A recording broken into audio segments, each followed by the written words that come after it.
Hello, Los Angeles. Welcome to my studio. I'm here in the streets of Inglewood, my neighborhood, walking my dog Dilip. And I'm showing you this because this is an important part of my process as an artist. Come on, boy, let's go. Come on. You will see that Dilip is not a very well-behaved dog. His mother spoils him too much. Oh well. Anyways, I walk him every day, sometimes several times a day, and off into the park. I live in an area of Inglewood known as West Hyde Park, and this is the northeast area of Inglewood. It's a small family community, lots of blue-collar families, multiple generations living here.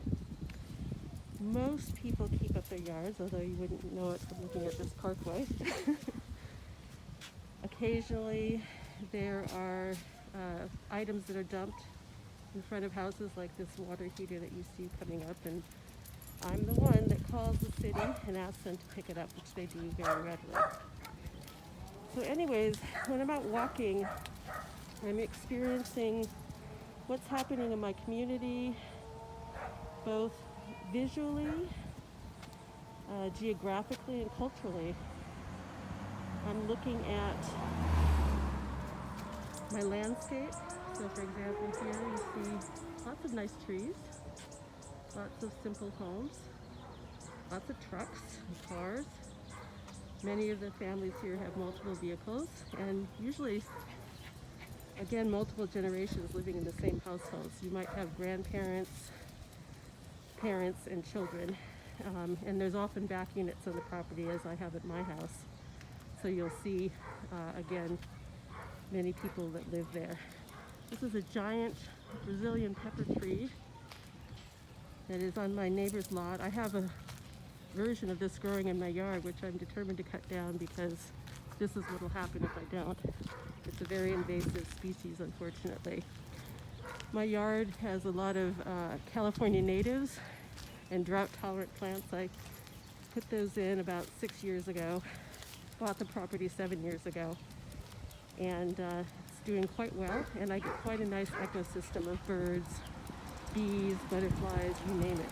Let's go this way, Dilip. Let's go this way. Come on, boy. Lead the way, boy. Come on. You can do it, boys. There's little Dilip. Dilip is 10 years old. He's a Chihuahua Terrier mix. I found him running on West Boulevard, actually quite close to where I live, 10 years ago, and he's been mine ever since. So here he is acting tough. There's a couple of dogs that were in their yard for a moment across the street, German Shepherd and a hound, and Dilip thinks he's a big dog, so he has to let him know what's up. Okay, come on, boy, let's go. That's enough. So again, when I'm looking at colors, I'm looking at lines, I'm looking at the sky, I'm looking at the street. Fortunately, there's no graffiti right here, otherwise that would be part of my view, and that's something I definitely pay attention to in this community. Where I live, it's primarily brown gangs. A few blocks north and east, it's the black gangs. However, in this immediate area, it's very safe. The most you'll find is some graffiti. People here seem pretty chill, and if you're not a member of the gang, it's likely not going to affect you too much, at least not here, thank God. So again, little bits of color that I see, like this looks like a piece of a box, orange and the blue. That's really nice looking. A leaf. So when I'm walking, usually without the camera, so it's not so mediated, I take in all these little things, all these details. This wonderful fence with the crusty paint, the lemon tree in someone's yard, the fleur-de-lis fence, this gigantic vine, whatever it is, pretty awesome.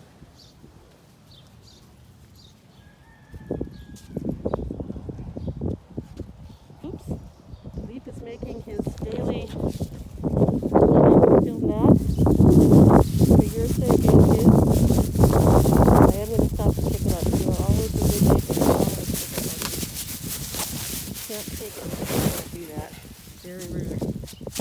Use us for a minute. Yes, you're such a tough boy, Major Poopty. Okay. Alright, let's keep going. I'm going to follow this guy.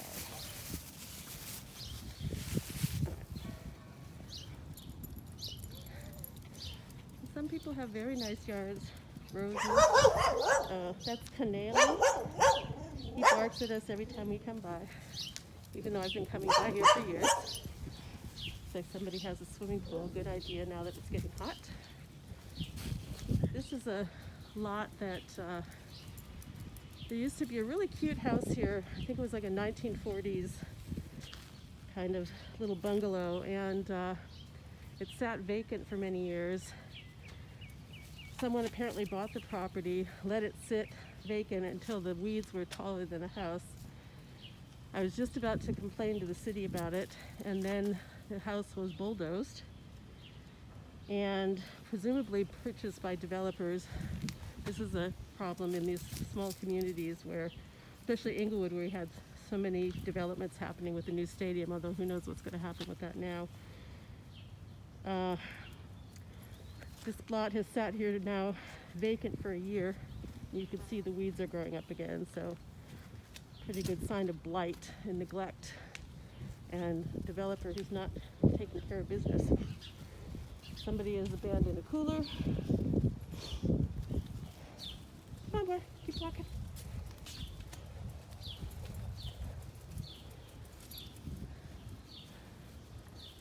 And lots of cool little houses. Just details, charming details. Spanish style, bungalow style. Excuse me. Here's some graffiti, just a little bit. The traffic diverter ahead. That's something we have a lot of in Inglewood, are these little medians, which apparently were put here in the 70s or 80s to deter the drug runners who were running through the neighborhoods, eluding police and whatnot. They carried out their business, and having the medians apparently slowed them down and dissuaded them. And me and some of the other neighbors had talked about Cone getting rid of them. But then we realized with the stadium coming and metro stop literally 4 blocks from here, that we didn't want a bunch of people driving through the neighborhood around the train or trying to get to events at the stadium or the forum, and so decided perhaps it would be better if these medians would stay. I'm going to walk down. I usually don't walk all the way to the end of the block, but I'm going to walk down and show this to you. I had the idea, like to see it manifested someday, of turning these, what are now horrifically ugly, sort of primary colored, faded primary colored cylinders of cement on top of a brick platform. I'd love to turn these into parklets. I'd like each one, there's a number throughout the city, I'd like each one to have plants, some form of seating, trash can, and maybe themed with kiosks with information. So perhaps one is nature themed, perhaps one is for children with some kind of games, perhaps one is a workout themed parklet, perhaps one is for reading with a little library. So if anybody's listening out there and has money, wants to pay me, I have an architect friend, we talked about it a while ago, turning these things into parklets. Thought it would be a really cool thing to do. So that's one of the many projects that I imagine when I'm walking through my city. Coming back this way, come on, boy. Here's a really cool grid pattern. So these are the kind of things I noticed too. I'm an abstract painter, and I often work with hard edges, so grids, lines, the lines of this tree,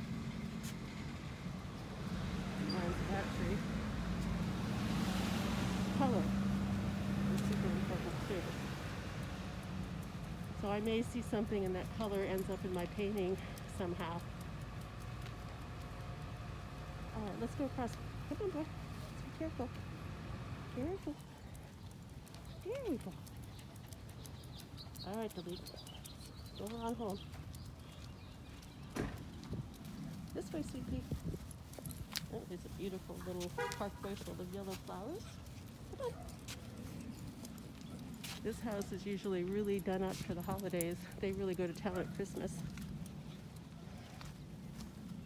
Again, more beautiful flowers. A lot of people here take great pride in creating beautiful yards and tend to their landscapes. And many of them actually work as gardeners and landscapers, so they obviously have the knowledge and access to the appropriate types of plantings and materials and techniques, which I think is awesome.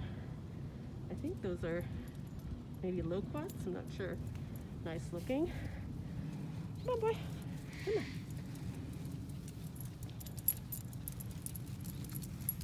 Gravel. Whoop. There I am. Hello. Here's something. It looks like someone was playing. Blue and orange. Looks like chalk. Maybe that they added water to. Trash cans. We do have an issue with homeless people coming through and taking recyclables out of the trash, which on the one hand I don't blame them, trying to make money, but I'm not sure it's the most cost-effective thing to do, although I know it's sort of a community norm within the homeless community to do that. I have to say I don't love it when people come and dig through my trash. There's something very strange about it, even though it's trash and it's on the sidewalk, it feels weird. So I don't have a good solution for that, except that what I've been doing is actually collecting most of my recyclables and giving them to my neighbor who takes them and recycles them. So that at least discourages it and helps him. Come on, Dilip, let's go. Come on. No. Come on. Let's go. All right, we're heading back home. We're going to walk in the street because the house we're passing is a gigantoid German Shepherd who often comes to the fence. Yep, here he comes. And you can see him. He's beautiful. And I remember first seeing him as an adorable puppy. But now he's big enough that we don't want to mess with him. Hey, stay in your yard. No, stay in your yard. Don't even. And Dilip is being very good in ignoring him. Come on, boy. The neighbors here are very patriotic. See here he has his flag out, and that's something you'll see often, especially around the 4th of July. And especially here where many of the neighbors are actually immigrants, so come from immigrant families, and who still believe in this country in spite of what's going on and what has been going on really for 400 some years.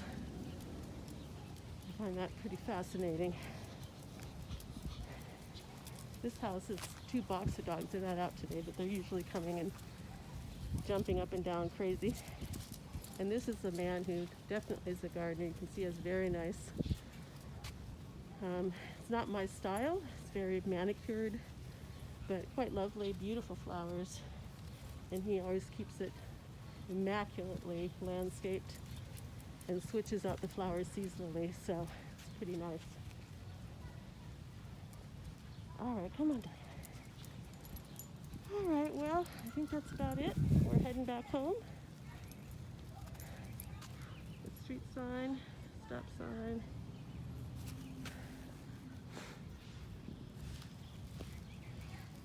Happy trails, everybody.